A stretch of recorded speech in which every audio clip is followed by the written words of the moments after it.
नमस्कार मित्रमैत्रिणींनो, आज आपण प्रवास करणार आहोत कोकण रेल्वेने दिवा ते सावंतवाडी रोड सिंधुदुर्ग एक्सप्रेसने. ही डेली एक्सप्रेस आहे. रोज सकाळी 6:25ला दिव्यावरून सुटणारी ही एक्सप्रेस रोजच फुल भरलेली असते. आम्ही AC कोचने प्रवास केला. साधारण 3 AC कोच आहेत. प्रवासाची सुरुवात होताच AC कोचमध्ये मिळणाऱ्या आरामदायक सुविधा मन जिंकून घेतात.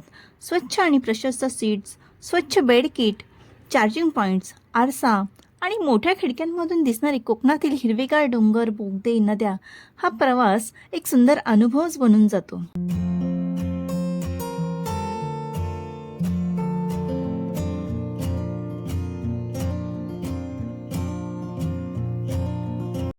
फिरायला जाताना प्रवासही असा उत्तम झाला तर उत्तमच.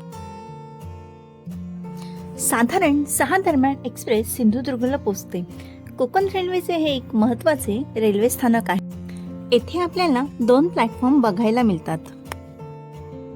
निसर्गाच्या कुशीत वसलेलं शांत आणि गर्दी विरहित हे स्टेशन. स्टेशनचा एंट्रन्स एकदम कमालीचा आहे. एकदम भारी फिलिंग येते एंट्रन्स मधून जाताना. बाहेरचा पॅसेजही खूप छान डेव्हलप केलेला आहे. शिवाय तो प्रशस्तही आहे आणि सुंदर अट्रॅक्टिव्ह पण आहे. स्टेशन बाहेर रिक्षा स्टँड तर आहेच, शिवाय गाड्या पार्किंगसाठी उत्तम शेड सुद्धा आहे. रिक्षा भाडे घेतले जाते. सिंधुदुर्ग मालवण ट्रिपची मी सेपरेट व्हिडिओ केली आहे आणि त्याची लिंक सुद्धा डिस्क्रिप्शन मध्ये दिलेली आहे, ती सुद्धा नक्की बघा. माझ्या व्हिडिओला लाईक करा, शेअर करा आणि चॅनलवर नवीन असाल तर सबस्क्राईब नक्की करा.